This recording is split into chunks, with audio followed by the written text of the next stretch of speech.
Amém. Meus irmãos, a paz do Senhor Jesus, bom dia a todos. Pode desligar essa luz aqui, Erika, por favor, por gentileza. Isso, fica melhor. Para você que está em casa também, bom dia. A paz do Senhor Jesus, Deus abençoe sua casa, sua vida, sua família. Estamos retornando nosso segundo semestre de Escola Bíblica Dominical, que tem como proposta estudar as 3 epístolas de Paulo. Hoje é dia 7 de agosto já de 2022, e nós estamos aqui pela infinita misericórdia de Deus, para que nós possamos dar continuidade a essa saga de estudo, a esse momento de estudo da palavra do Senhor, e nós vamos estar falando sobre a primeira epístola de Paulo aos Tessalonicenses, tá? Nós vamos começar a nossa aula hoje com oração. Vamos orar ao Senhor para que o Senhor venha nos dar direcionamento, entendimento, para que nós possamos dar essa aula aqui na direção de Deus e passar o conhecimento aos irmãos daquilo que nós estudamos, que nós pesquisamos, e que a gente possa aprender alguma coisa hoje sobre essa carta de Paulo. Então peço que você fique de pé comigo, nós vamos orar ao Senhor, nós vamos pedir direcionamento a Deus, e que Deus ele possa falar conosco de uma maneira especial, porque Ele é verdadeiramente fiel. Amém?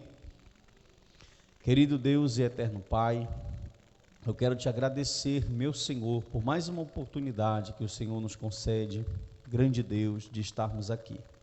Senhor, muito obrigado pela oportunidade de virmos à Tua casa e aprender a Tua palavra. Hoje é domingo, e é um domingo que começamos em consagração, em oração, e que começamos para fazer, Senhor, a Tua vontade, fazer o Teu trabalho, o Teu querer.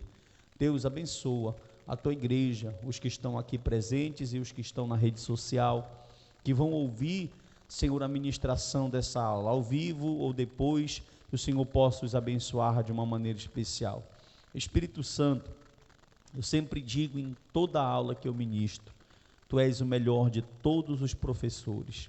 Abra nossa mente, nosso entendimento, para que nós possamos crer na palavra, Senhor, que vai ser ministrada, que vai ser pregada.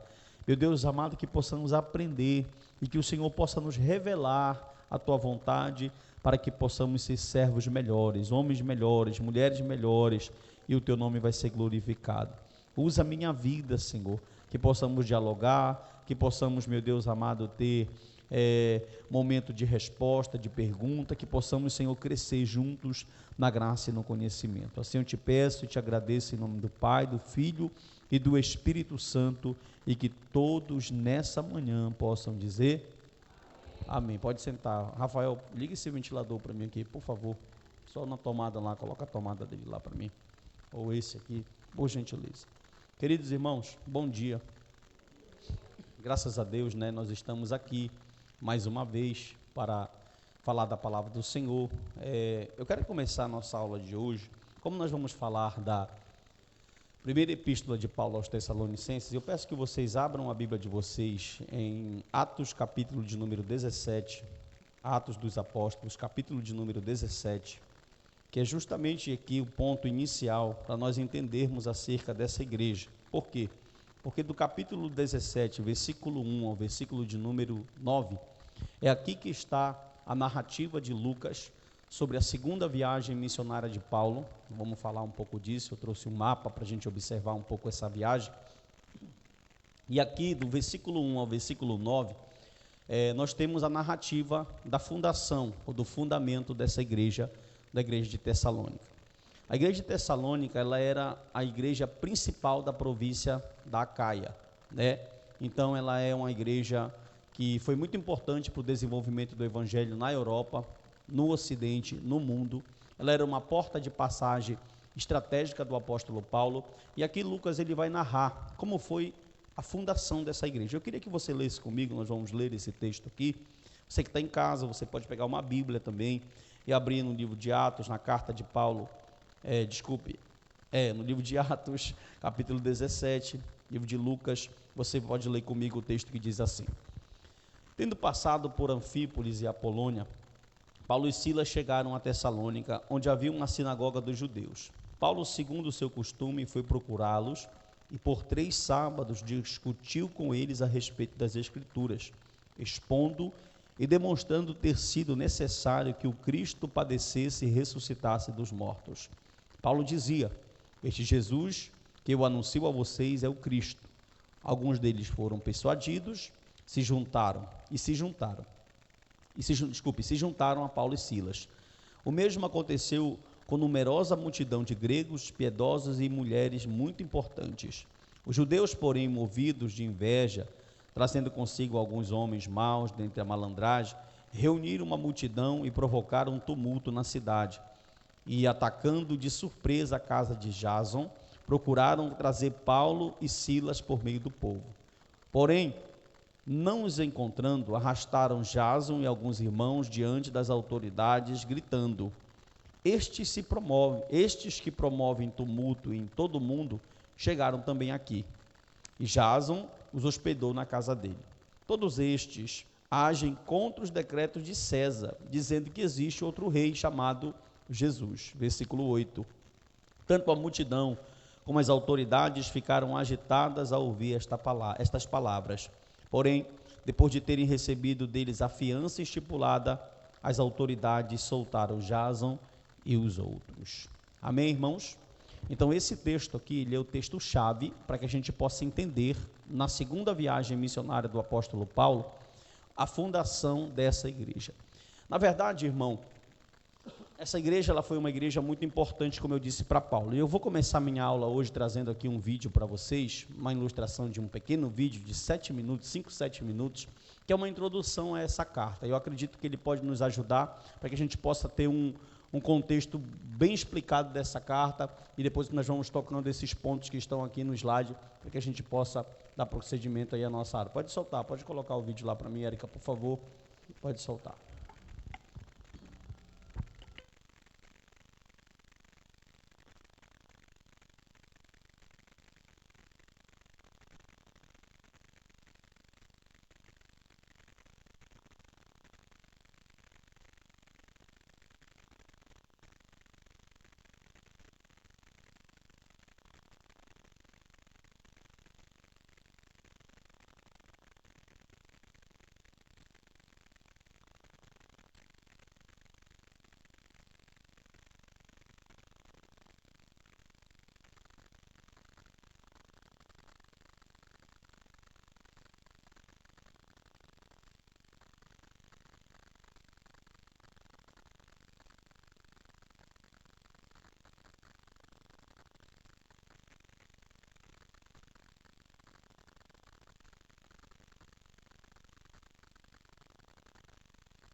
Deixa, Érica, pode voltar para os slides lá. Vamos lá para os slides. Era um vídeo, irmão, com introdução sobre alguns contextos da carta. Essa ilustração ela é bem bacaninha, ela tem no YouTube, e ela pode nos ajudar, mas a gente pode falar aqui também, sem problema algum, sobre essa questão. Eu trouxe aqui um esboço dos Tessalonicenses. O Tessalonicenses, a primeira carta, ela tem 5 capítulos. E Paulo, quando vai trabalhar essas cartas, não dá para vocês verem aí, porque ficou bem pequeno aqui nessa fonte, mas a gente vai ter, prefácio e saudação. Pode desligar esse som de cabo que está dando algum, acho que é do áudio, de alguma coisa que está dando um barulhinho chato aqui. Olha só, então nós temos ações de graça, o trabalho de Paulo a Tessalônica, perseguição por causa do Evangelho, o interesse de Paulo pelos Tessalonicenses, as boas novas no capítulo 3, Paulo orando pelos Tessalonicenses, a vida que agrada a Deus no capítulo 4, santidade, exortação ao amor fraternal, situação dos mortos em Cristo, a vinda do Senhor, a necessidade da vigilância, conselhos finais, saudação e bênção. Na verdade, irmão, essa carta, ela foi considerada um dos primeiros escritos de Paulo.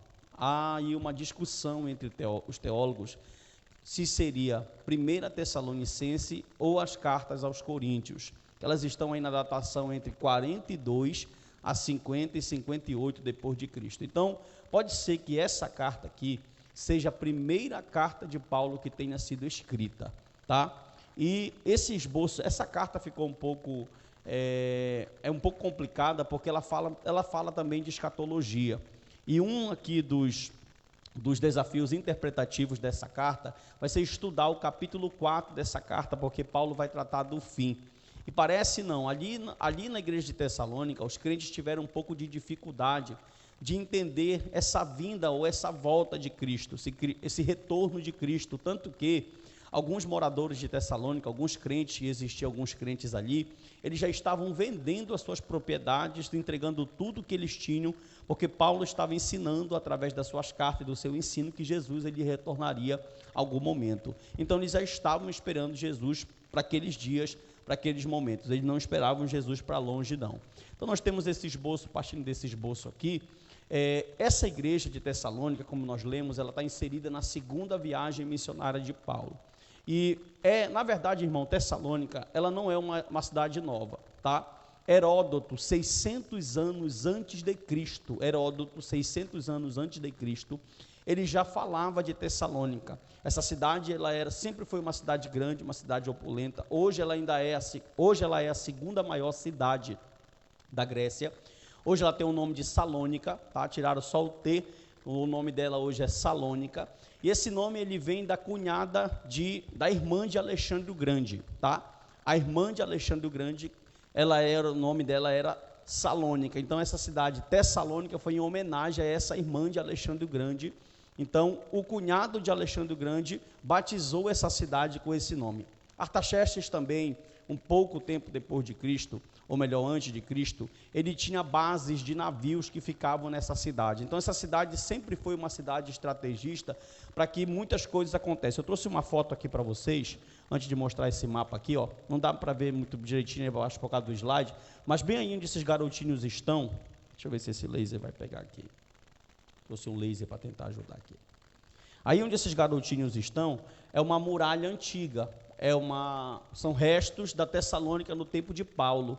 E bem aqui ao fundo, aqui tem um mar, ó, não dá para ver, mas aqui é um mar, e aqui uma cidade muito grande. Hoje essa cidade tem 250 mil habitantes na Grécia, tá? No tempo de Paulo ela tinha cerca de 200 mil pessoas morando nela, e hoje ela conta com uma população de 250 mil pessoas. Então aqui a gente tem a Tessalônica de Paulo, esse laser só pega quando ele quer, e aqui ao fundo a gente tem a Tessalônica atual. Então a gente pode ver que ela é uma cidade hoje desenvolvida, ela é uma cidade grande, e Paulo ele foi estratégico, e a gente vai ver isso nesse mapa aqui, como é que ele foi estratégico. É que eu precisava tanto desse laser aqui. Olha só, se vocês observarem, não sei se dá para vocês verem, mas bem aqui em cima, ó, bora laser, não me deixa na mão, cara.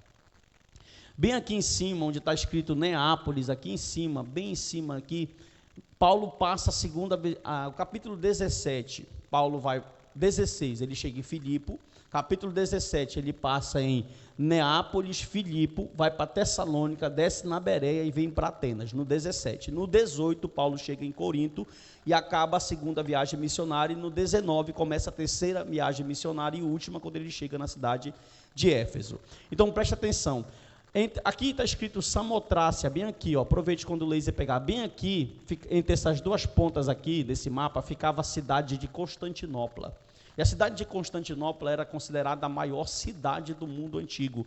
E Tessalônica estava batendo de frente com ela, disputando a hegemonia de qual seria a maior cidade do planeta, do mundo. Então, aqui de Anfípolis, aqui, ó, de Neápolis a Filipos, aqui, Paulo vai andar cerca de 160 quilômetros. Essa via aqui, irmão, que ele vai sair desde aqui, ó, passar pela Síria, por aqui pela Síria, vai toda essa lista vermelha, é uma estrada romana muito famosa, chamada Via Ignátia. E Paulo conseguiu cruzar do Oriente ao Ocidente, e se vocês observarem no mapa que eu coloquei, aqui tem Galácia, aqui tem Cilícia, bem aqui tem Mícia, aqui tem Macedônia, e aqui tem Acaia. Tessalônica ela é a capital da Macedônia, Corinto é a capital da Acaia, Éfeso é a capital da Ásia. Vocês estão observando? São cidades, todas essas cidades Paulo foi e fez uma igreja. Por quê? Porque ele era estrategista.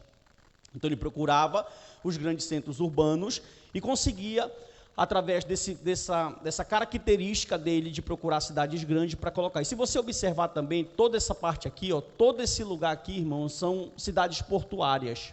Aqui de Tessalônica se desenvolveu um porto muito famoso, assim também como em Éfeso e assim também como em Corinto.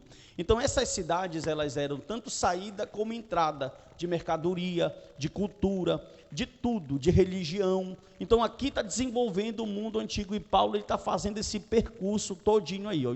Ele chega no capítulo 17 em Tessalônica, ele prega 3 domingos, como nós lemos no texto de Atos 17, 3 sábados, como nós lemos no texto de Atos 17. Ele prega esses 3 sábados aqui na cidade de Tessalônica, e a cidade ela é envolvida. Ele vai procurar o quê, pastor? Ele vai procurar uma sinagoga. A Bíblia diz que ele vai ensinar, demonstrar e explicar as Escrituras. E nessas 3 semanas que Paulo passa dentro dessa cidade, essa cidade ela é impactada. Só que ele sai de Tessalônica não muito bem. Os irmãos dão um jeito de tirar ele, é enxotado de Tessalônica, e ele chega até a Bereia. Na Bereia, ele é até mais aceito, irmão. Os irmãos bereanos, quando ele fala, ele procura também uma sinagoga. Em Filipe, ele não procura uma sinagoga, porque em Filipe não tem sinagoga. Então ele vai para a beira do rio, você conhece a história, e ali nasce a primeira igreja, depois vai para a casa de Lídia. Mas na Bereia, tanto Tessalônica, como Bereia, como Atenas e como Corinto, todas essas cidades possuem sinagogas. E essas sinagogas, elas eram frequentadas, eram sinagogas grandes, irmãos. Tinham judeus, tinham gentios, tinham prosélitos, tinham gregos, tinham pessoas comuns. Essas pessoas frequentavam esses ambientes, e Paulo ele falava, ele era estrategista para falar. Quando ele chega na Bereia, ele também é enxotado de Bereia, ele é expulso de Bereia, viu? Ele é expulso de Filipe, ele é enxotado de Tessalônica, mandam ele se retirar de Bereia. Em Atenas ele é chamado de tagarela, e em Corinto ele é chamado de impostor. Olha isso, você já tinha desistido aí, não tinha? Eu também acho que já tinha desistido. Então, por onde ele está passando, por onde ele está fundando as igrejas, Paulo está tendo esse... Irmão, o que eu observo nesse gráfico aqui? Os próximos slides vão mostrar. Eu vou observar nesse gráfico que não foi fácil o adentrar do evangelho na Europa. Se Paulo, na verdade, se o Espírito Santo de Deus não tivesse dado muita força a esse homem, para que ele pudesse entender o seu chamado, nós trabalhamos isso aqui no texto que eu preguei para 2 Coríntios, capítulo de número 4, aqui na igreja, versículo 16 a 18, de não olhar para o homem exterior e sim para o interior. Paulo estava verdadeiramente muito focado na sua chamada, tanto que por todo lugar que ele passou, na verdade, principalmente nessas igrejas que estão aqui nessa segunda viagem, ele foi rejeitado, tá? Duvidaram do apostolado dele, não era Paulo, não era como Pedro, ele não tinha autoridade, a palavra dele não tinha autoridade como a palavra de Deus, e por aí vai. Então a gente pode observar que ele está aqui fazendo essa missão. Tessalônica hoje se chama Salônica, deixa eu só voltar aqui, isso. Tessalônica hoje se chama Salônica e é a segunda maior cidade da Grécia. Está aqui ela, ó, uma fotinho aqui, eu trouxe uma outra foto aqui. Olha aqui, isso aqui é uma ruína de Tessalônica e é um fórum romano. Vocês podem ver, se você for observar hoje lá, colocar lá no Google, ruínas de Tessalônica, eles têm bastante coisas preservadas dessa cidade aqui. Então você pode observar que era uma cidade, ela conquistou o título de cidade livre. Apesar de ser uma colônia romana, parece que Roma não interferia em alguns casos aqui na vida dos moradores de Tessalônica. Então eles conseguiram viver uma vida com princípios romanos, com coisas romanas, mas eles eram considerados uma cidade livre. Amém? Amém, irmão? Então está aqui, ó. A plantação de uma igreja estratégica, nós já lemos esse texto. Como nasceu essa igreja, nós acabamos de observar isso. Os planos de Deus devem prevalecer sobre a vontade humana. Por que eu coloquei esse ponto aqui? Esse ponto é interessante de falar. Você pode dar um glória a Deus aí? Isso, não vá dormir não, pelo amor de Deus. Olha só, depois eu pego o vídeo que não rodou e eu mando lá no grupo da igreja, se vocês quiserem ver, ele é bem legal. Os planos de Deus devem prevalecer sobre a vontade humana. Por quê? Para mim entender esse slide, ou essa seta, eu preciso entender a seta de baixo. Paulo estava indo para a Ásia. Para onde? Para a Ásia. Paulo não tinha interesse de ir fazer missões nessa região que nós acabamos de olhar no mapa. Ele queria ir para a Ásia. Ele queria ficar nesse território aqui. Ele queria ficar nesse território aqui, ó. Paulo queria ficar para essa parte daqui do mapa, aqui entre Éfeso, essa parte todinha aqui. Inclusive, essa parte do mapa aqui, que está a Ásia para cá, hoje é a parte mais pagã do mundo, viu? Aí onde está a Índia, onde está essas cidades pagãs, que são hindus, que são budistas. Por quê? Porque o Paulo veio para cá, mas essa vinda de Paulo para cá não foi a desejo de Paulo, certo? Paulo tinha uma meta traçada, tinha. Paulo tinha um interesse em vir fazer as viagens missionárias, tinha, mas Deus direcionou Paulo para a Europa. O Dr. John Stott vai dizer que isso foi tão importante na história da humanidade, que da Europa veio o evangelho para a América, para a África, para as Américas, aqui inclusive a gente, veio para a Oceania, ou seja, da Europa foi um berço para que o evangelho fosse expandido para todo mundo. Então foi uma ação de Deus, porque Paulo estava ainda... É interessante que quando você vai pegar Atos capítulo 16, você vai observar que tem na narrativa, e o texto na narrativa vai dizer assim, ó, e um homem, ele teve uma visão de noite, não era que Paulo era levado por visão não, tá, irmão? Não vai entender assim não. Mas ele teve uma visão de noite, onde um homem macedônio se apresentou para ele e disse assim, olha, teu caminho não é para cá, teu caminho não é para a Ásia, desculpe, teu caminho é para a Europa. E Paulo foi para a Europa. E por trancos e barrancos, né, não devido ao esforço dele, pela parte dele, mas foi muito bem sucedido a conquista missionária dele. Olha. Ele pretendia ir para o Oriente, mas Deus conduziu ele para onde? Para o Ocidente. Que bênção, por quê? Você olha para o Ocidente hoje, o Ocidente é bem mais evangelizado do que o Oriente. Você olha para o Ocidente hoje, você vê quem no Ocidente? Lutero, Ocidente. Calvino, Ocidente. Spurgeon, Ocidente. Knox. Todos esses reformadores são da Europa, são europeus. Isso é influência do ministério de Paulo. Deles veio o evangelho para nós, influência de Paulo. Deles foi o evangelho para a América, influência de Paulo. Deles o evangelho chegou na Oceania, influência de Paulo. Então olha a influência do ministério do apóstolo Paulo. O Dr. Hernandes Dias Lopes tem um livro, e eu aconselho você a ler esse livro, comprar ele. É um livro chamado Paulo, é um livro pequeno, tá? Não é um livro grande, ele faz uma abordagem fantástica em cima da história de Paulo. E ele começa o livro dizendo que existem 2 tempos no cristianismo. Ele diz, olha, existe um tempo antes de Paulo e existe um tempo depois de Paulo. Ele fala que Paulo, o evangelho tomou forma, tomou cara em Paulo. Então, foi uma coisa impressionante mesmo. E Paulo então chegou em Tessalônica. Olha só. A perseguição humana não pode destruir a obra de Deus. A evangelização na Europa ocorreu sobre dura perseguição. Por onde Paulo passou, ele enfrentou perseguição. Como assim, pastor? Está aqui, ó. Expulso em Tessalônica, enxotado de Bereia, chamado de tagarelas em Atenas, chamado de impostor em Corinto. Por onde ele passou, o evangelho sendo implantado aqui, ó. Filipe, olha aqui, ó. Bem aqui, Tessalônica, esse laser não pega. Aqui embaixo, Atenas, Corinto, ele vem andando. Por onde ele vai passando, o pessoal não está recebendo ele lá com graça e paz, não. Com banquete. Irmão, a nossa geração é muito privilegiada. A gente prega para crente, recebe cachê para pregar, é abençoado com oferta, fica em hotel bom, às vezes, né? Não é sempre. Fica em hotel bom, passa por muitos privilégios. Eu fico até pensando hoje, por exemplo, quando você observa a questão de pastores de Campo Grande, convenções, que nós temos imensas convenções no Brasil, você vai observar que existe todo um protocolo. Que protocolo? Deixa eu te explicar. O protocolo é o seguinte, eu chego num campo, então tem uma festa para mim de despedida. Eu estou saindo do campo e tem uma festa quando eu chego para me receber no campo. Assim funciona, tá? Nas convenções. Então, o pastor saiu de vigia e foi para Mocajuba, só um exemplo. O pastor, quando sai de vigia, ele ganha uma festa, e quando ele chega em Mocajuba, ele ganha outra festa. Quando ele sai, a mesma coisa, fica tudo isso. Então, são as honrarias. Quando o pastor de campo morre, o que acontece? Fica ali todo aquele protocolo, um funeral bonito, quentinho, com homenagens, e os irmãos cantando. Paulo não tinha isso. Paulo não tinha honraria. Paulo não tinha privilégios. Paulo sofreu demais, irmão. Então, Paulo sofreu, eu entendo dessa forma, para que nós hoje pudéssemos ter privilégios. E o contexto é um pouco diferente, por quê? Porque Paulo era missionário. Paulo fazia o seguinte, uma certa vez o William Carey, ele colocou um intuito no seu coração e disse, eu vou à Índia. Ele passou, irmão, 7 anos, quantos anos? Para ganhar uma primeira alma na Índia. Ele perdeu a mulher dele, ele perdeu os filhos, ele conseguiu traduzir a Bíblia para mais de 12 idiomas hindus, ele perdeu a maioria das suas obras no incêndio, viu? A mulher dele pegou malária, o filho morreu.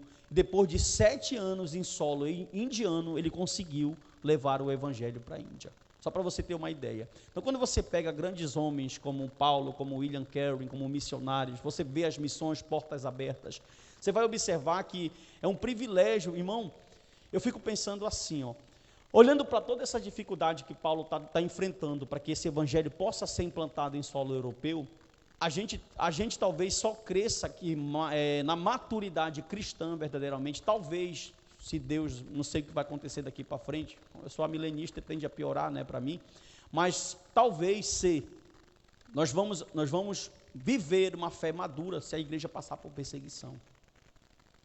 Vocês sabiam que tem crentes hoje em países que querem ir ao culto e não pode, e você pode e não vem. Então a gente vive hoje um evangelho muito, deixa eu usar a palavra certa aqui, um evangelho, aquela perseguição com faca branca, com arma branca, aquela perseguição tranquila. Então a igreja brasileira nunca passou por um propósito de provação. Olha o sofrimento desse homem, irmão.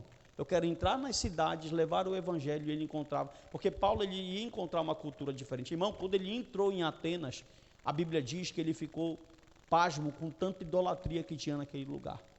Então você vê que não foi verdadeiramente fácil. Autoria da carta, vamos lá.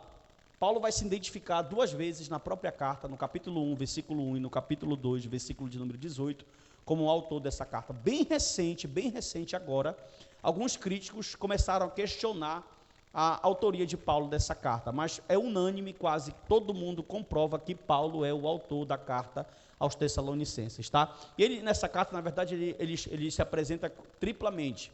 Eu, Paulo, Silvano e Timóteo. Silvano é Silas, tá? É uma outra nomenclatura para Silas. Então é Paulo, Silas e Timóteo que estão fazendo missões aqui. Amém, irmãos? Essa provavelmente foi escrita de Corinto e deve ser os primeiros escritos de Paulo. A igreja de Filipense, que igreja? Ela contribuiu 2 vezes para que Paulo pudesse fazer missões, tanto em Tessalônica quanto em Corinto. Então ela foi uma igreja, Filipo, que ajudou muito Paulo no seu trabalho missionário. Eles arrecadavam e mandavam dinheiro para que Paulo pudesse fazer missão. Por exemplo, quando Paulo chegou em Tessalônica, em Corinto, o que foi que ele foi fazer? Tenda. Porque Silas e Timóteo ainda não tinham chego e ele precisava se sustentar. E no final da carta aos Tessalonicenses, no capítulo 4 e no capítulo 5, ele vai dizer, olha, para que eu não pudesse sair pesado para a igreja, não tirar nada do bolso de vocês, eu fui trabalhar com as minhas próprias mãos para me fazer tenda e sustentar-me. E ele foi fazer isso, para ele não ficar pesado para a igreja. Mas quando Timóteo e Silas chegaram, ele largou o trabalho de tendas e veio ser exclusivo só da palavra. Nós entendemos, o doutor Hernandes Dias Lopes, o doutor Augusto Nicodemos também confirmam essa afirmação, que o pastor ele precisa ser integral da obra. Porque é muito difícil o pastor conciliar, alguns conseguem, mas é muito difícil o pastor conciliar. Conciliar o quê, pastor? Conciliar a obra de Deus com o trabalho secular. É muito difícil. Então, o pastor, nesse contexto, ele vai precisar ser integral. A gente vai ver isso no ministério de Paulo, tá? Porque verdadeiramente vai ter que ter muito tempo. Olha só, nós temos aqui o contexto.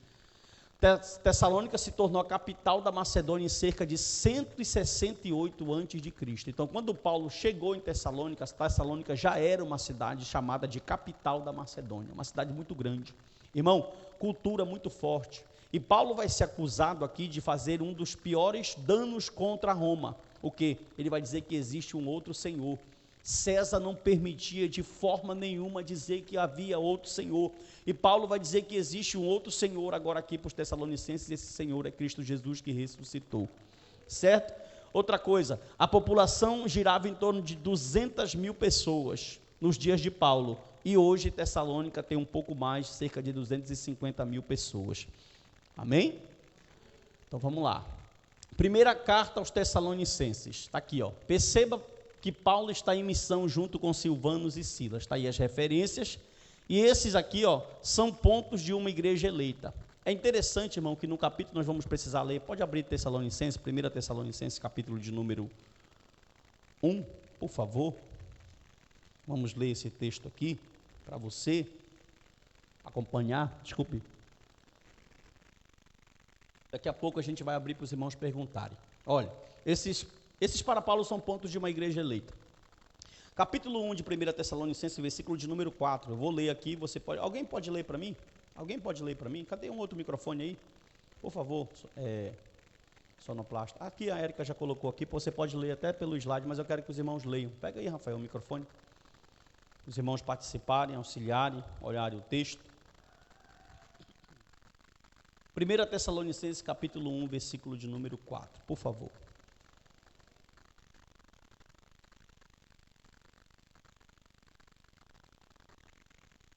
Vamos lá, pode ler. Pega a cabeça do microfone para depois colocar.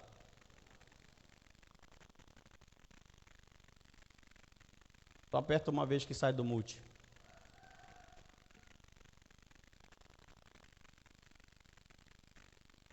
Lê seu microfone, que esse microfone devia aí. Pegou. Reconhecendo, irmãos, amados de Deus, a vossa eleição. Pode voltar lá, por favor, naquele slide lá. Irmão, a pergunta é, como é que Paulo sabia que os irmãos de Tessalônica eram eleitos se só Deus conhece os eleitos? Né? Há um questionamento nisso aqui. Pode voltar o slide lá para mim. Como é que Paulo sabia que os irmãos de Tessalônica eram eleitos de Deus? Ele está dizendo claramente nesse texto, reconhecendo, irmãos amados de Deus, a vossa eleição. Então, Paulo está dizendo que esses irmãos são eleitos. Então, a gente vai intitular que essa eleição baseado no que ele vai trabalhar no capítulo de número 1. Preste atenção. Deixa a Érica voltar lá. Não coloca mais esse texto, senão vai ficar congelando assim. Aí, muito obrigado. Olha só, como é que ele tem certeza dessa eleição? Por exemplo, se você ler o capítulo 1, versículo 6, pode ler lá, capítulo 1, versículo 6, ele vai dizer assim, ó, e vocês se tornaram nossos imitadores. Essa palavra imitador, hoje ela é pejorativa para nós. Imitador para os nossos tempos é alguém que imita alguém, é porque não tem nenhum tipo de... o camarada não consegue fazer, então ele vai imitar. Só que imitador aqui no contexto de Paulo é bom. Porque imitar aqui no contexto de Paulo é repetir o que Paulo estava fazendo. Então ele vai dizer no versículo de número 6, preste atenção. Versículo 6, é muito pequenininha essa minha letra aqui. E vocês se tornaram nossos imitadores e do Senhor, recebendo a palavra com alegria. Recebendo a palavra como, irmão? O doutor Augusto Nicodemos vai dizer que quando você prega a palavra e a igreja não tem entusiasmo de alegria, é um grande sinal que aqueles irmãos não são eleitos. Olha isso, irmão. Então te alegra aí, viu? Então te alegra aí em nome de Jesus. Ele está dizendo, olha, os irmãos estão pregando, a palavra está sendo pregada, e o irmão não... Aí ele vai dar exemplo deles. Ele fala assim, tem certos lugares que eu vou, que eu prego, exponho a palavra. O Augusto Nicodemos, irmão, que é doutor em hermenêutica e doutor em Novo Testamento. Eu exponho a palavra, prego a palavra, e eu vejo que os irmãos não tem nenhum tipo de reação, diferente de outras igrejas que nós vamos, ele falou, por que isso, alegria? Porque toda a igreja que ouvir a palavra, e se houver um eleito nela, o eleito vai se manifestar. Por quê? Porque os eleitos são manifestados através da palavra. Então, se você está ouvindo a palavra do mestre, essa palavra tem que gerar o quê? Alegria. Aí ele disse, Paulo falou assim, primeiro ponto, vocês recebem a palavra com alegria, é um primeiro sinal que eles são eleitos. Segundo ponto, olha só, eles demonstram santidade, olha o versículo 9, pode ler comigo, por favor, versículo de número 9, ele vai dizer, porque no que se refere a nós, as pessoas desses lugares falam sobre como foi a nossa chegada no meio de vocês, e como deixando os ídolos, conversão, e como deixando os ídolos, vocês se converteram a Deus. Segundo sinal que eles eram eleitos, conversão. Paulo começou a ver frutos dignos de arrependimento, tanto que ele está narrando aqui no texto, que você acabou de ler, que os ídolos em Tessalônica tinham muito paganismo, muita idolatria, muito ídolo, muita coisa ruim, muito culto ao sexo, aquele contexto greco-romano que você conhece muito bem como é que funciona. Mas Paulo está dizendo, olha, eles receberam a palavra com alegria e deixaram suas práticas erradas. Segundo sinal que eles eram eleitos. Terceiro sinal, Efésios 1,4, e ele vos chamou para ser santos e irrepreensíveis. Mais uma vez eu cito o doutor Augusto Nicodemos dizendo que sem santidade você não é um eleito. Ele disse: se a tua vida não demonstrar sinais de santidade, você não pode ser considerado um eleito, porque um eleito vai ter sinais de santidade. Então a igreja desenvolveu. Paulo chamou eles de eleito porque ele demonstrou, ensinou e pregou. Irmão, se você observar aqui, volte para Atos capítulo 17, rapidinho, pode deixar marcado esse texto aí que a gente vai voltar para ele, Atos capítulo 17, rapidinho. Eu estou indo bem com calma aqui para a gente ter um esclarecimento bem sólido. Se você observar o versículo de número 3 de Atos 17, vai dizer assim, ó: expondo e demonstrando ter sido necessário Cristo padecer pelas, aleluia, padecesse e ressuscitasse dos mortos, Paulo dizia. Vou ler desde o versículo de número 2. Paulo, segundo o seu costume, foi procurá-los e por 3 sábados discutiu. O que é discutir? Primeiro ponto aqui, olhe para mim. Discutir aqui nesse texto é perguntas e respostas. Paulo falava, o judeu rebatia. O judeu rebatia, o Paulo falava. Primeiro ponto que ele fazia na sinagoga. Eles ficavam entre perguntas e respostas. Segundo, versículo de número 3 agora, por favor. Expondo. Como é que está na tua versão essa palavra, expondo? Explicando. O que ele fazia explicando? Ele pegava a lei. Olha isso, irmão. Essa palavra explicando significa, ele pegava a lei e colocava ao lado dos ensinamentos de Cristo. E ele provou nas profecias da lei que Cristo era o Messias. Olha isso, oh, glória. E a última, demonstrando. Então Paulo chegou, explicou, ensinou, comparou, e a última, demonstrar. O que é demonstrar?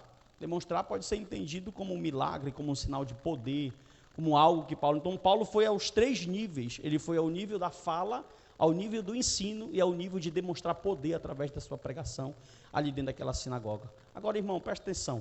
Como parar um homem desse? Que quanto mais bate nele, mais forte ele fica. Que quanto mais bate nele, mais igreja ele quer fundar. Que quanto mais bate nele, mais crente ele é.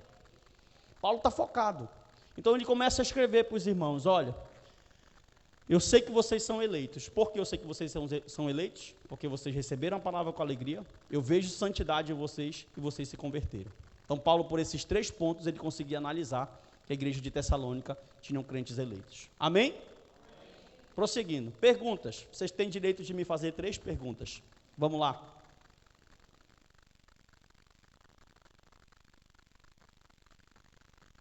Uma para me explicar, uma para me ensinar e uma para me demonstrar. Brincando.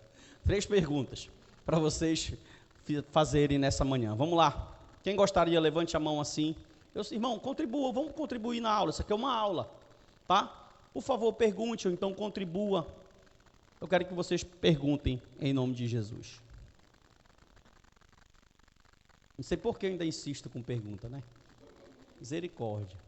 Vamos lá. Ninguém quer falar? Aí vai chegar lá em casa: eu queria falar uma para o pastor, mas eu fiquei com vergonha. Aí não dá em nada. Tá bom, vocês não querem, então? Vamos lá. Olha só. O trabalho de Paulo em Tessalônica. Capítulo de número 2. Eu vou trabalhar hoje o capítulo 1 e o capítulo 2. Domingo que vem, o diácono Leonardo vai estar fazendo sua estreia aqui. Irmão, historiador, ele falou que ele está nervoso. Amém. Se vira, meu irmão. O diácono Leonardo vai estar fazendo a estreia dele aqui, vou estar dando uns toques para ele também. E no domingo que vem, ele vai estar falando sobre o capítulo 3, 4 e 5 da carta. A gente vai dividindo, a gente vai se ajudando e o nome do Senhor Jesus vai sendo glorificado. Por quê? Domingo que vem eu acho que eu não vou estar aqui. Então, o diácono Leonardo vai estar trazendo aí, mas vai ser filmado. Eu quero ver a aula dele também, com certeza. E eu tenho certeza que vai ser uma bênção em nome de Jesus. Amém? 1 Tessalonicenses, capítulo de número 2. Vamos lá. Olha só. A entrada do evangelho na Europa não foi fácil. Nós já vemos isso. É muito bonito ver o pastor discipulando e entrando em cena. Irmão, sabe o que eu acho bonito? É que Paulo, quando ele escreve as cartas, ele esquece o teor teólogo, o fator teólogo. Eu sou teólogo. Ele esquece. Paulo trata esses irmãos como um pastorzão mesmo. Discipulador, aquele cara que está ali para instruir, para ensinar, para se preocupar com os irmãos. Eu já falei isso aqui diversas vezes. Eu sou um estudioso de Paulo, eu gosto de Paulo, eu gosto das cartas. E eu já falei por diversas vezes isso aqui nessa tribuna, que nenhuma das 13 epístolas você vai ver Paulo dizendo assim: quanto é que está rendendo a igreja? Nenhuma, irmão. Em nenhuma carta ele pergunta: quanto deu esse mês? Ele pergunta: como é que estão os irmãos na fé? os irmãos cresceram.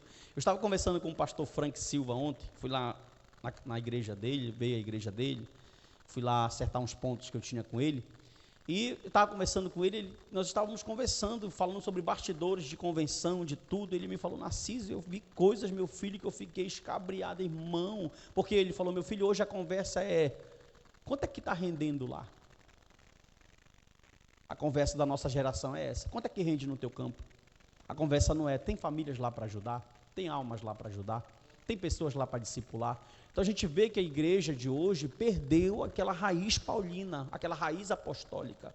Eu já disse aos irmãos, nós tivemos uma aula de eclesiologia aqui, que nós somos uma igreja apostólica, sim, porque nós estamos fundamentados no ensino dos apóstolos, mas que nós não somos romanos e nem da prosperidade. Então essa veia apostólica paulina, ela precisa retornar, né, de pessoas que estão verdadeiramente atrás de almas. Era isso que Paulo queria. Ah, não tem, a igreja não tem como te sustentar, Paulo, não tem problema, eu vou para lá, faço minha tenda, mas eu prego. Pensou, irmão? Se o camarada perguntar para o pastor: você vai pregar hoje, pastor? Olha, meu Uber, minha gasolina, uma oferta, um jantar com a minha esposa depois da pregação, e para falar para crente que já é convertido. É só o sangue do Cordeiro. Olha só, Paulo estava disposto a dar sua vida. Bora ler esse texto. Olha esse texto, olha o pastorzão Paulo aí, irmão, capítulo 2, versículo 8. Olha o pastorzão Paulo. Assim, com muito afeto, estávamos prontos a lhes oferecer não somente o evangelho de Deus, mas até mesmo a minha própria vida. O cara que já apanhou em Filipe, foi enxotado de Bereia, foi chamado de tagarela em Atenas. Meu irmão, morrer para ele é lucro. Ele disse: eu não estou disposto a chegar aí só para pregar para vocês. Se for preciso eu morrer, eu morro por causa de vocês. Irmão, dá uma glória a Deus aí, pelo amor de Deus. Eu morro por causa de vocês. Aqui é o pai Paulo que está falando, é o pastor Paulo que está falando aqui. É aquele cara apaixonado pelo rebanho, aquele cara que chegava numa igreja, pregava o evangelho, via conversão, via mudança e ficava ali discipulando os irmãos. Vou discipular vocês. Olha a preocupação, a igreja de Filipe se agarrou no pescoço desse homem quando ele foi embora. Paulo, não nos deixe. Ele começou a chorar, porque ele dizia: talvez seja a última vez que eu veja vocês. E os irmãos pegavam aquele afeto do apóstolo Paulo. Não era todo mundo. Tinha outros irmãos que diziam: isso aí não é apóstolo, isso aí não é homem de Deus. Sempre vai ter os pós e sempre vai ter os contras. Sempre vai ter o ônus e sempre vai ter o bônus. Viu do ministério, é assim. Então o que acontecia? Mas aqui é o pastor Paulo, mostrando que estava disposto a dar até a vida pelos tessalonicenses. Nós podemos sintetizar a pregação de Paulo em Tessalônica em 7 pontos. Vamos sintetizar aqui, nós já vamos terminar daqui a pouquinho, tá? Primeiro, o lugar. Paulo pregou nas sinagogas onde se reuniam os judeus prosélitos. Eu achei interessante o doutor Augusto Nicodemos e o doutor Hernandes partilhando do mesmo pensamento nisso aqui.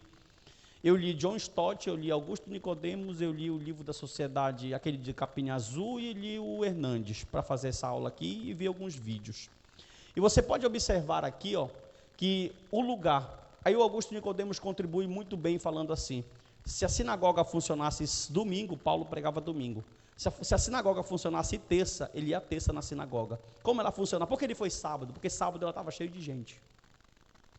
Sábado todo mundo se reúne lá para ler a Torá, para cantar os salmos, para se reunir, para ouvir a explicação da lei. Aí Paulo falou: é hoje, eu vou lá. Pensou, irmão? Ô, glória. 3 sábados ele foi lá. Depois desses 3 sábados, escute, nunca mais a cidade de Tessalônica foi a mesma cidade. Porque o evangelho de Cristo entrou na cidade de Tessalônica.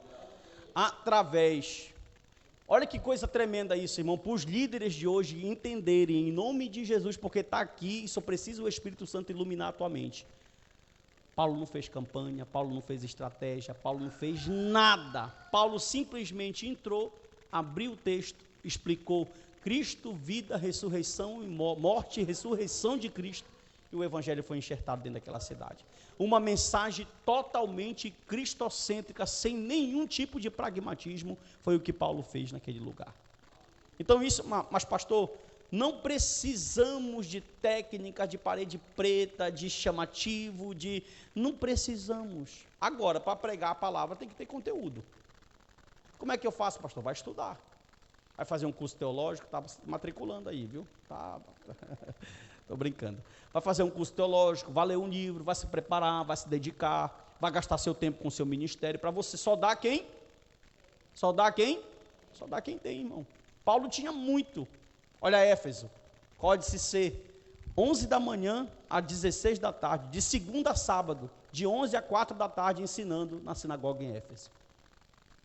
Todo santo dia esse homem estava lá. Batia o ponto dele. Por quê? Porque ele acreditava no evangelho que ele pregava. Segundo ponto, o tempo. Paulo pregou aos sábados, ou seja, no dia que as pessoas se reuniam. Acabei de falar. O livro, Paulo usou as escrituras. Olha aí, irmão, ele não buscou tradição rabínica, nem fonte, nem helenismo, nem filosofia. Ele falou assim, o que vai mudar esse povo aqui é a Bíblia. Oh, glória. E ele foi com o quê? Foi usar o livro, o texto dele era a Bíblia.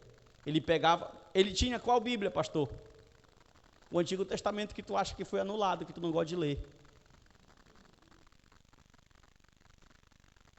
A Bíblia dele era o Antigo Testamento, que faz anos que tu não lê, me revela o Espírito. Teu CPF é 347, estou brincando. Irmão, a Bíblia deles era o Antigo Testamento. Olha só, eu vou no... Olha, irmão, se você observar esses pontos aqui, é estratégia. Eu vou no lugar certo, no tempo certo, na hora certa, aonde tem gente, na sinagoga, e vou usar o texto certo. Como não vai dar certo? Se você se dedicar à sua vida e falar assim, eu vou orar, vou me consagrar, vou estudar, quando as oportunidades aparecerem, o que é que vai acontecer? Colheita no teu ministério. Por quê? Porque você está seguindo os pontos certos. Quarto, a tese. Paulo proclamou que Jesus de Nazaré era o Messias, que tinha sido prometido aos pais. Imagine Paulo falando para os judeus que Moisés era menor do que Cristo. Oh, glória. Por isso que ele era muito, meu irmão, era estreito. Um método. Paulo apelou para o entendimento de seus ouvintes na medida que explica para eles as Escrituras. A prova. Paulo mostrou que era necessário que o Messias sofresse e ressuscitasse dentre os mortos. E o efeito disso, pastor? O efeito foi que alguns judeus se converteram. Oh, glória. Bora, irmão, se converter. Judeus se converteram numa pregação. Judeus se converteram. A multidão de grego, prosélito, além não de poucas mulheres gregas. Não foi em vão. Viu? Sempre vai ter um efeito. Por todas as sinagogas que ele passou, que ele foi rejeitado, alguém ficou crendo. Em Atenas alguém ficou crendo, em Corinto alguém ficou crendo, em Tessalônica alguém ficou crendo, na Bereia alguém ficou crendo, em Filipe alguém ficou crendo. Por onde ele passou, foi rejeitado? Foi apedrejado? Foi, mas alguém ficou com a semente plantada do evangelho ali no coração. Vamos lá. Paulo agia como um pai. Vamos ler aqui, irmão? Estamos terminando já, tá? Paulo agia como um pai. Nós começamos 8 horas em ponto, nós temos 50 minutos de aula. Capítulo 2, versículo 10 ao 13. Versículo de número 10. Agia de maneira piedosa, justa e irrepreensível. Olha o que ele fala no verso 10. Capítulo 2, verso 10. Vocês, de Deus, são testemunhas de como nos portamos de maneira piedosa, justa e irrepreensível em relação a vocês, os que creem. E vocês sabem muito bem que tratamos cada um de vocês como um pai trata seus filhos. Como é que o pai trata o filho? Só falando aquilo que ele quer ouvir. Olha o que ele fala, irmão, no final do verso de número 12. Exortando. Tem ovelha que não gosta de ser exortada. Não gosta de jeito nenhum. O pastor só é homem de Deus quando ele está fazendo o que eu quero. Quando ele fala, homem de Deus, quando o pastor começa a exortar, alecrim dourado, não pode. Não pode tocar no alecrim dourado. Ah, irmão, presta atenção. Irmão, um pastor que se preza, ele nunca vai te exortar para o teu mal. Nunca vai te exortar para o teu mal. Por mais que as palavras sejam duras, ele está olhando o teu crescimento. Ele quer te transformar num líder. Ele quer te transformar numa pessoa séria. Ele quer te mostrar o foco. Ah, pastor, mas eu não gosto. Não, pastor, mas não é questão de você gostar, irmão. É questão de alguém que te ama. O que é que Hebreus diz? Que o que não é exortado é chamado de bastardo, nem de filho, o pai chama ele. Então Paulo fala assim, olha, eu amo vocês, eu dou, se preciso, a minha vida por vocês. Mas quando for para tirar o cinto da cintura e meter a fivela, dá uma lambadinha, fivela dói muito, né? Dá uma lambadinha, vai ser preciso. exortando, versículo 12, consolando e admoestando vocês a viverem de maneira digna de Deus, que os chama para o reino da sua, agia de maneira piedosa, tratava eles como um pai, trata um filho no versículo 11, e ele exortava, consolava, admoestava para viverem da maneira digna de... Irmão, é tão lindo, ele falava assim, ele fala na carta, eu não vejo a hora de ter com vocês. Ele falou para Barnabé assim, Barnabé, bora passar, Atos 17, bora passar em todas as igrejas que nós fundamos para ver como é que os irmãos estão. Isso é loucura, irmão, o cara ia a pé, o cara não tinha um transporte, ele quer ver como é que está todos os irmãos. Esse amor não é humano, esse amor não nasce na terra, esse amor é colocado no coração do homem pelo próprio Deus. Como é que o cara quer voltar por todos os lugares que ele foi rejeitado para saber como é que os irmãos que rejeitaram ele estão? Só Deus mesmo, né, irmão, para fazer um negócio desse. Está aqui, talvez ele não tivesse a noção, a capacidade, naquele momento humana, de imaginar quão gigante esse homem seria no evangelho, no cristianismo. Talvez ele não pudesse imaginar que os escritos dele estariam conduzindo vida por milhares de anos, como faz hoje as cartas dele. Talvez ele não tivesse ideia que as cartas deles até hoje nos exortam. Olha, por isso que é interessante, se você observar no capítulo 2, no versículo de número 18, lá no final ele vai falar assim, porém Satanás nos barrou o caminho. Olhe para mim. Como assim, pastor? Satanás barrou o caminho? Como assim? Satanás pode barrar o pregador, mas o evangelho ele não barra. Paulo queria ir para um lugar e o diabo impediu. Não, tu não vai. Ele parou o pregador, mas aí não para as cartas. O evangelho está aí, irmão, sendo pregado. O evangelho está aí, tendo acesso. Todo mundo que tem acesso a isso aqui é edificado de alguma forma. Amém? Perseguição por causa do evangelho. Vamos lá, capítulo 2, vamos para a gente estar terminando. Faltam mais uns 3 slides.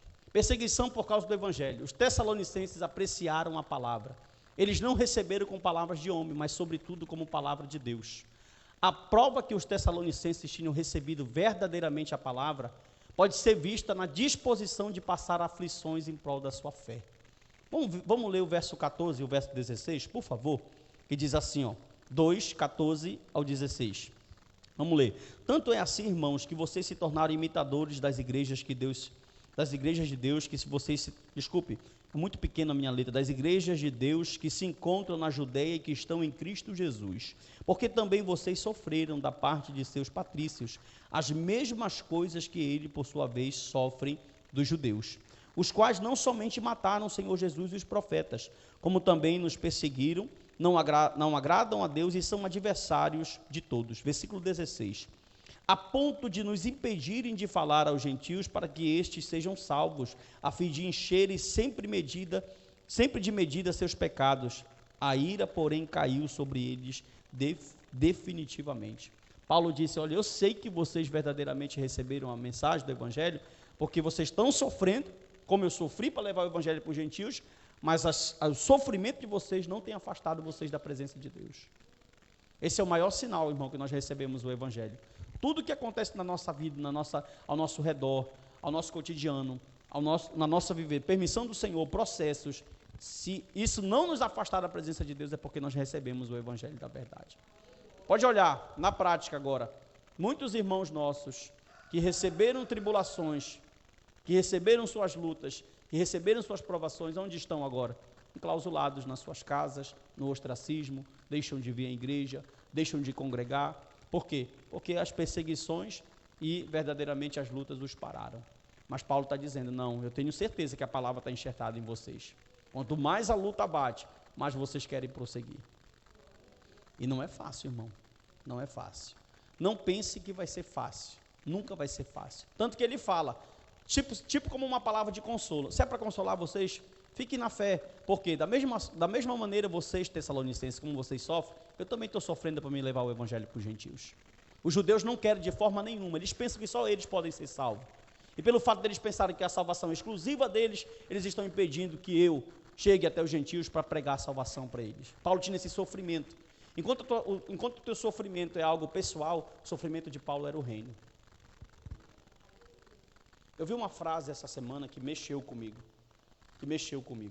Eu tenho focado a minha vida espiritual, eu tenho tentado focar a cada dia a minha vida espiritual para o meu crescimento, irmão. Espiritual, como pastor, para o meu amadurecimento. Eu tenho tentado fazer isso e não é fácil. Não é fácil. E teve uma frase que me falaram essa semana que mexeu comigo. Uma pessoa me disse assim, ela disse: se tu não sente dor pelo teu ministério, se tu não perde sono pelo teu ministério não é prioridade na tua vida.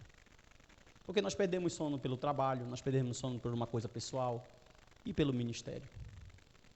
E graças a Deus, irmão, há algum tempo eu já perco sono pelo meu ministério. E essa frase mexeu comigo. Por quê? Porque eu tenho tentado, mesmo em meio a tantas dificuldades, colocar Deus como prioridade na minha vida. Viu? Pastor, o senhor vai conseguir chegar no nível de Paulo? Nunca. Só o pós-milenista que vai conseguir, eu não vou. Nunca vou conseguir chegar no nível de Paulo. Nunca vou conseguir chegar no nível da igreja apostólica. Não vou, irmão, tá aí a história, 2000 anos, alguém chegou? Rapaz, estou para ver. Aí eu sou incrédulo, aí eu sou empirista mesmo, eu tenho que ver para me criar um negócio desse. Paulo está ensinando aqui, ó, fique, permaneça. Por causa da perseguição do evangelho, vocês são crentes. Vamos lá. O interesse de Paulo pelos Tessalonicenses. Não parece aí, cara. O interesse de Paulo pelos Tessalonicenses. Versículo 17 ao 20, para a gente concluir. E nós, irmãos, estando separados de vocês por breve tempo, ficando longe dos olhos, mas perto do coração, glória. No capítulo 3, irmão, ele vai falar assim, olha, como ele falou para todas as igrejas, eu não paro de orar por vocês. Eu não paro, eu não estou vendo, eu não estou perto. A igreja de Colosso, ele nunca foi. Eu acho impressionante isso. Na igreja de Colosso, ele nunca pisou, ele nunca viu os irmãos pessoalmente, mas ele fala para a igreja de Colosso: eu oro por vocês constantemente, todos os dias. Acho que a maior prova de amor, irmão, que você pode dar para uma pessoa, às vezes, não é nem dar um abraço e dizer para ela verbalmente: eu te amo, mas é dobrar o seu joelho, quando ninguém te vê, e dizer: Deus abençoe essa pessoa. Isso é uma prova de amor, e Paulo fazia isso. Amém? Versículo de número 17. Longe dos olhos, mas perto do coração, com muito mais empenho e com grande desejo, procuramos ir vê-los pessoalmente. Ele queria ter o afeto, comunhão é bom. Versículo 18, por isso, quisemos ir até vocês, pelo menos eu, Paulo, por mais de uma vez, mas o canela fina nos barrou no caminho. Saterê não deixou ele ir. Ele não foi. Escute, o diabo conseguiu barrar Paulo. Eu quero ver o diabo barrar a oração de Paulo. Quero ver se ele consegue esse nível. Ele pode barrar eu de chegar até você e você de chegar até mim. Mas eu quero ver ele barrar a nossa oração. Paulo descobriu isso. Quando ele ia, ele podia, ele ia pessoalmente. Fazia a tenda, se esmerava, trabalhava, ensinava, ia ensinar. Quando ele não ia, o joelho dele funcionava. De qualquer forma, ele dizia assim: se eu não for pessoalmente, eu vou em oração. Se eu não for com os olhos, se eu não for com o meu corpo físico, mas eu estou ali com vocês em espírito. Amém. Versículo 19. Pois quem é a nossa esperança? Ou a alegria, ou a coroa em que nos gloriamos na presença do nosso Senhor Jesus e na sua vinda? Não é verdade que são vocês? Sim, vocês realmente a nossa glória e a nossa alegria. Olha só. Esse homem, o maior privilégio dele, o maior privilégio desse homem, a gente estudando e analisando a vida dele, a gente observa que o maior privilégio dele não é falar assim: eu sou o cara, eu sou o teólogo, eu sou o maior plantador de igreja, eu sou o mister, eu sou o tal. O maior privilégio dele é saber que por onde ele passou, ele deixou um filho na fé. A minha coroa são vocês. Já pensou Paulo escutando? Olha, tem uma igreja em Filipe. Ele: só que foi eu que fundei. Olha, tem uma igreja em Bereia, foi eu que fundei. Olha, tem uma igreja em Tessalônica forte, foi eu que fundei. Isso era o privilégio de Paulo. Sabe que os irmãos, a igreja que eu falo não é o templo, irmão, é os irmãos.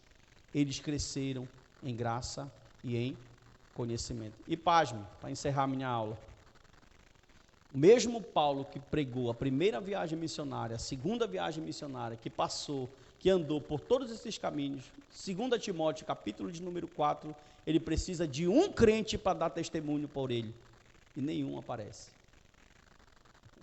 Ele está preso e ele fala assim: e ninguém veio aqui dizer: olha, eu conheço esse homem é do bem. Aí ele fala no mesmo versículo: mas o Senhor não me abandonou. Maturidade, irmão. Viu? Não compra no comércio e nem no mix. Se adquire no joelho e na caminhada e nos sofrimentos de todo dia. Agradeça a Deus pelos problemas que você está passando. Agradeça. Fala, obrigado, Senhor. Hoje tu não entende. Agradeça as lutas, agradeça tudo, agradeça. Isso está te fazendo melhor. Isso está me fazendo melhor. Nós vamos depender mais do Senhor. Amém? Deus abençoe tua vida, tua casa, tua família, teu ministério. Cadê o slide? Por que sumiu? Coloca lá. Isso, bota esse aí, ó. Deus te abençoe sempre. Deus esteja contigo, te guarde, te livre de todo mal e que o nome do Senhor Jesus ele possa ser glorificado. Amém? Bata uma palma aí para o Rei Jesus. Perguntas? Tem agora? Que está encerrado? Se alguém quer fazer uma pergunta, contribuir, falar alguma coisa, você pode fazer isso. Pode encerrar. Deus abençoe você de casa em nome de Jesus, tá bom? Vamos lá. Alguém quer perguntar?